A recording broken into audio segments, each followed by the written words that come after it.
Detox நேயர்களுக்கு வணக்கம். ஆக்சுவலாக இன்னைக்கு அரசியல் களத்திலும் சரி, பொதுவெளியிலும் சரி, ஆளுநர் மாளிகை வரைக்கும் போய் எட்டியிருக்கிற ஒரு செய்தி என்னன்னா, குதிரை பேர அரசியல். இந்த குதிரை பேரர் அரசியல் அப்படின்றது வந்து பார்த்தீங்கன்னா, தாவேக்கா தான் வந்து இன்ட்ரோடியூஸ் பண்ணி வைக்கிறாங்க அப்படின்னு பார்க்க வேண்டியதா ஒரு விஷயமா இருக்குது. இதுக்கு முன்னாடி நடந்திருக்குதா அப்படின்னா நடந்திருக்கு. இந்த கூவத்தூரில் ஜெயலலிதா அம்மா இறக்கும் பொழுது எந்த அளவுக்கு வந்து ஒரு குதிரை பேரம் நடந்தது, எல்லா பேரமும் நடந்தது அப்படின்றத நம்ம பார்க்குறோம். ஸோ இப்போது அதுக்கப்புறம் தாவேக்கா ஆட்சி வரும்போது இங்கே குதிரை பேரத்தில் ஈடுபடுறாங்க அப்படின்னு தாவேக்காவினர் தான் இந்த பேரை வந்து என்ன பண்ணாங்க, பெற்றாங்க. அதுலேருந்து இது மாற்று கருத்தும் இல்லை. ஏன்னா அமமுக எம்எல்ஏ காமராசர் அவர்களை குதிரை பேரத்தின் மூலயமா அவங்க பக்கம் இழுத்துக்கிட்டாங்க அப்படின்னு சொல்லிட்டு டிடிவி தினகரன் அவர்கள் அப்போவே என்ன பண்ணுறாரு, கம்ப்ளைண்ட்டை கொடுக்குறாரு. ஆளுநர்கிட்டையும் கொடுக்குறாரு, காவல் நிலையத்திலையும் போய் கொடுக்குறாரு. ஆனால் இது வரைக்கும் எந்த ஒரு ஆக்ஷனும் எடுக்கலை அப்படின்றது தான் நிதர்சனமான உண்மையாக இருக்குது. ஸோ அதை தொடர்ந்து தாவேக்காவினர் இந்த குதிரை பேரத்தில் ஈடுபட்டிருக்கிறாங்களா இல்லையா அப்படின்றதான் இன்னைக்கு பொதுவெளியில் பேசும் பொருளாக இருக்குது. ஆக்சுவலாக இங்கே வந்து டிவிக்கே ஆட்சி செய்து இந்த ஆட்சியை வந்து கவுக்கணும், இந்த ஆட்சியை வந்து நீடிக்கக்கூடாது அப்படின்றதுக்காகவே எதிர்க்கட்சிகள் செய்கிற சூழ்ச்சியா இது அப்படின்னு கூட நம்மளுக்கு சந்தேகங்கள் வருது. ஏன்னா மு.க. ஸ்டாலின் அவர்கள் சொல்லிட்டாரே 6 மாதத்துக்குள்ளே இந்த ஆட்சி இருக்காது அப்படின்னு சொல்லிட்டாரே, ஒருவேளை அதனால வந்து என்ன பண்ணுறாங்க, இந்த மாதிரி வந்து விஷயங்கள் செய்கிறாங்களா அப்படின்ற மாதிரி சந்தேகங்கள் வரும். ஸோ இப்போ கூட வந்து ஒரு 3 பேர் வந்து கைதானாங்க. ஊத்தாங்கரை எம்எல்ஏ வந்து 35 கோடி கொடுத்து என்ன பண்ணுறாங்க, ரேட்டு பேசுனாங்க அப்படின்ற மாதிரிலாம் வந்து செய்திகள்லாம் வந்துச்சு. ஸோ இதில் செந்தில் பாலாஜி பேரெல்லாம் அடிப்படுது, அவங்க தம்பி பேர் அடிப்படுது. ஸோ இதெல்லாம் வந்து உண்மையாக இருக்குமோ அப்படின்ற ஒரு கேள்வி நம்ம மத்தியில் இருக்க தான் செய்யுது. ஆனால் உண்மையிலே இங்கே தாவேக்கா வந்து குதிரை பேரம் நடத்திச்சா இல்லையா அப்படின்னு நம்மளுக்கு கொஞ்சம் சந்தேகம் வருதுல்ல. ஸோ சில நிகழ்வுகள் நடக்கும் போதெல்லாம் இது நடந்திருக்கிறதான வாய்ப்புகள் இருக்குது அப்படின்றத நம்மளால் புரிஞ்சிக்க முடியுது.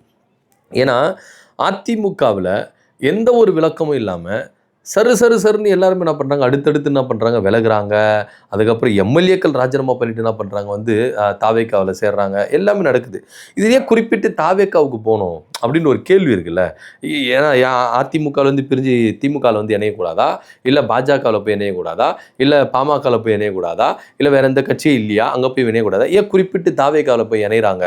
அதுவும் ஆரம்பத்தில் இதே தேர்தல் நேரத்தில் தாவேக்காவை எந்த அளவுக்கு விமர்சித்தவங்க எல்லாருமே, அதாவது அதிமுகவிலேருந்து தாவேக்கா வந்து எந்த அளவுக்கு விமர்சித்தாங்களோ அவங்க தான் இன்றைக்கி என்ன பண்ணுறாங்க, தாவேக்காவில் போய் இணைகிறாங்க.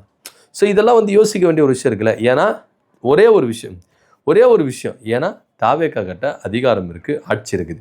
ஸோ அங்கே போனால் நம்ம பவரில் இருக்கலாம், அங்கே போனால் நம்ம வந்து என்ன பண்ணலாம், அப்படியே என்ன பண்ணலாம், நம்ம வந்து ஆளுகை செய்யலாம் அப்படின்ற ரேஞ்சுக்கு தான் என்ன பண்ணுறாங்க, அந்த பக்கம் போகிறாங்க.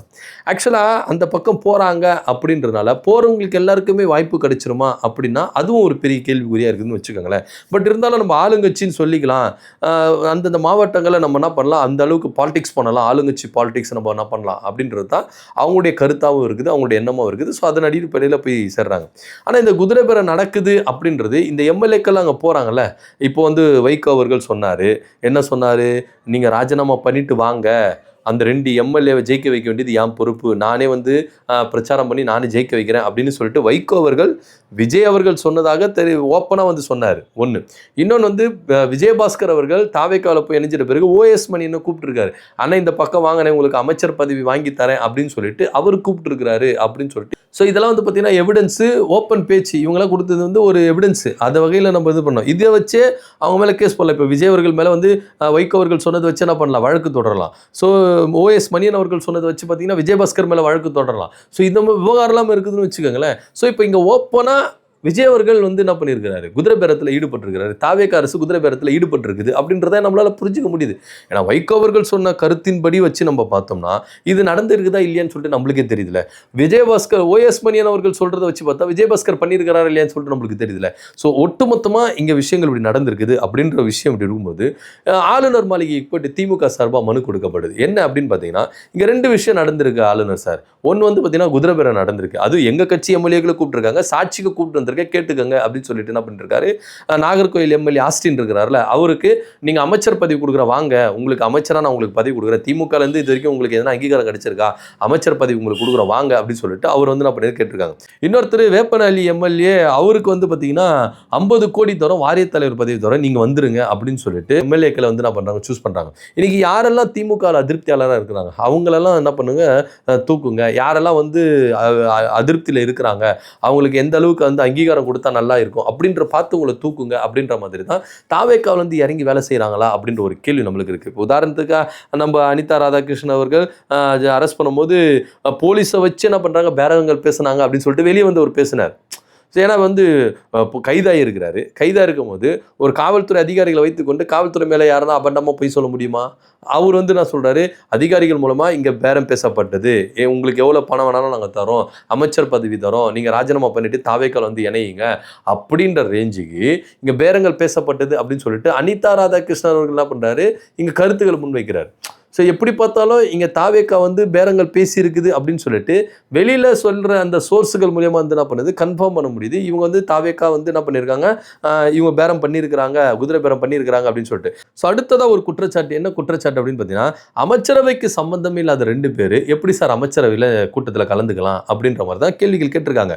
ஜான் ஆரோக்கியசாமி, விஷ்ணு ரெட்டி, இவங்க 2 பேருமே அமைச்சரவையில் சம்மந்தப்படாதவங்க. இவங்க எப்படி அமைச்சரவை கூட்டத்தில் ஜூலை 1ஆம் தேதி நடந்த அமைச்சரவை கூட்டத்தில் எப்படி இவங்க கலந்துக்கலாம் அப்படின்னு தான் திமுக என்ன பண்ணுது, குற்றச்சாட்டு முன்வைக்குது.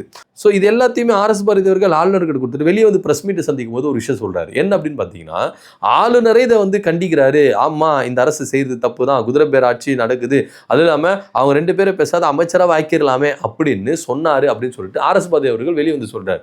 ஸோ இப்போ இங்கே ஆளுநருக்கு எல்லாமே தெரியுது அப்படின்றதான் நம்ம இங்கே பார்க்க வேண்டிய ஒரு விஷயமா இருக்கு. அதுக்கப்புறம் அதிமுக போய் கொடுக்குறாங்க, பாஜக போய் கொடுக்குறாங்க, அடுத்தடுத்து எல்லா கட்சியினரும் போய் என்ன பண்றாங்க, இங்கே கம்ப்ளைண்ட்டை கொடுக்குறாங்க. கொடுத்தா இப்போ என்னன்னா ஆளுநர் அவர்களுக்கு ப்ரெஷர் அதிகமாயிருச்சு. ஏன்னா எல்லா கட்சியும் எதிர்கட்சிகள் எல்லாமே ஒன்று சேர்ந்து வந்து என்ன பண்ணுறாங்க, இங்கே கம்ப்ளைண்ட் கொடுக்குறாங்க, அதுவும் குதிரை பேரம் அப்படின்ற மாதிரி கொடுக்குறாங்க.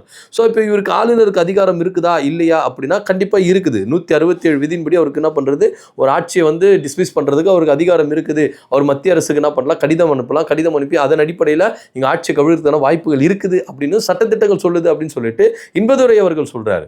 ஸோ இப்படியா இருக்கும் பொழுது, ஏன்னா அதிமுக தரப்புல இருந்தும் இதே குற்றச்சாட்டு தான் முன்வைக்கிறாங்க. அமைச்சரவையில் இடம்பெறாத ஜான் ஆரோக்கியசாமி அவர்கள் எப்படி சொல்லலாம். ஸோ விஜய் அவர்கள் ரகசிய காப்பு உறுதிமொழி எடுத்துக்கிறாருல, இதை மீறுற மாதிரி தானே இருக்கு. ஒரு அதிகார துஷ்பிரயோகம், ஒரு விதி மீறல், இதெல்லாம் வந்து பார்த்தீங்கன்னா ஒரு அப்போ நீங்கள் ரகசிய காப்புரிமை உறுதிமொழி எடுத்துக்கிறது என்ன சம்பந்தம்? ஸோ ஏன்னா இவங்க அமைச்சரும் கிடையாது. ஸோ அப்படி இருக்கும்போது எப்படி அமைச்சர் கூட்டத்தில் கலந்துக்கலாம் அப்படின்ற ஒரு கேள்வி இருக்குல்ல. ஏன்னா இப்போ விஜய் அவர்கள் வந்து என்ன பண்ணுறாருன்னா, தனக்கு கூட இருக்கிறவங்க எல்லாருமே வந்து என்ன பண்ணுறாங்க, கூட வச்சுக்கணும், இவங்க தான் பவர் சென்டராக இருக்கிறாங்க. ஏன்னா இவங்க அதிகாரிகளை வந்து என்ன பண்ணுறாங்க, இவங்க வந்து ஆலோசனை கொடுக்குறாங்க, அதிகாரிகளை வந்து மிரட்டுறாங்க அப்படின்ற ஒரு தகவலும் இங்கே முன்வைக்கப்படுது. ஸோ அமைச்சரவைக்கு சம்பந்தமே இல்லாதவங்க இவங்க எப்படிங்க போயிட்டு அமைச்சரவை கூட்டத்தில் கலந்துக்கலாம் அப்படின்னு சொல்கிறாங்க. குதிரை பேரம் நடந்திருக்குது. கிட்டத்தட்ட ஆர்எஸ் பாரதி அவர்கள் சொல்கிற மாதிரி 50 கோடி கிட்ட இங்கே குதிரை பேரம், ஒரு எம்எல்ஏக்கு 50 கோடி கிட்ட குதிரை பேரம் நடக்குது. அமைச்சர் பதவி தரேன்றாங்க, வாரிய தலைவர் பதவி கொடுக்குறேன்றாங்க, 50 கோடி தரேன்றாங்க. ஸோ அப்படின்ற மாதிரி இவங்க புகார்கள் அடிக்கிட்டே போறாங்க. இன்னைக்கு ஆளுநர் மாளிகையில் புகார்கள் அப்படின்றது அடிக்கிட்டே போயிருக்காங்க. கூடிய விரைவில் இந்த ஆட்சி கவிழ்க்கப்படுறதுக்கான வாய்ப்புகள் இருக்குதா அப்படின்ற ஒரு கேள்வியும் நமக்கு இங்கே முன்வைக்க வேண்டிய ஒரு விஷயமா இருக்குது. ஏன்னா இப்படியே போனா நீங்கள் எப்படி சார் ஒரு தூயமான ஒரு ஆட்சியை கொடுப்பீங்க அப்படின்ற ஒரு கேள்வி தான் நமக்கு இங்கே முன்வைக்க வேண்டியதாக ஒரு விஷயமா இருக்குது. ஏன்னா இன்னைக்கு இவர் எதனா நல்லது செய்வார், இவர் எதனா மக்களுக்கு செய்வார் அப்படின்னு சொல்லிட்டு தான் மக்கள் கொண்டு வந்தாங்க. ஆனால் போகிற போக பார்த்தா இவரும் ஒரு சாதாரண ஒரு அரசியல்வாதி மாதிரி தான் நடந்துக்கிறாரு. இவர் பெரிய மாற்றத்தை தரமாட்டார், நம்மளுக்கு ஏமாற்றத்தை மட்டும் தான் கொடுக்குறாரு அப்படின்னு சொல்லிட்டு மக்கள் ஒரு பக்கம் வெளியே புலம்பிட்டு இருக்காங்க. ஸோ திமுக இருக்கட்டும், அதிமுக இருக்கட்டும், பாஜக இருக்கட்டும், அடுக்கடுக்கான குற்றச்சாட்டுகளை இந்த அரசு மேலே, குதிரை பேரம், அதே போல் 2 பேர் பவர் சென்டராக இருந்து அமைச்சரவை கூட்டத்தில் கலந்துட்டாங்க, இந்த மாதிரி குற்றங்களை பர்டிகுலராக இதை சுட்டி காட்டி என்ன பண்ணுறாங்க, குற்றச்சாட்டுகளை வந்து என்ன பண்ணுறாங்க, புகாராக வந்து என்ன பண்ணியிருக்காங்க, ஆளுநர்கிட்ட கொடுத்துருக்காங்க. ஒருவேளை ஆளுநர் அவர்கள் நடவடிக்கை எடுக்கும் பட்சத்தில் இந்த ஆட்சி கவிழுமா கவிழாதா அப்படின்ற ஒரு கேள்வியோட தான் இந்த பதிவை நான் முடிக்க விரும்புகிறேன். இதை பற்றியோட கருத்தை கீழே கமெண்ட் பண்ணுங்கள். நன்றி, வணக்கம்.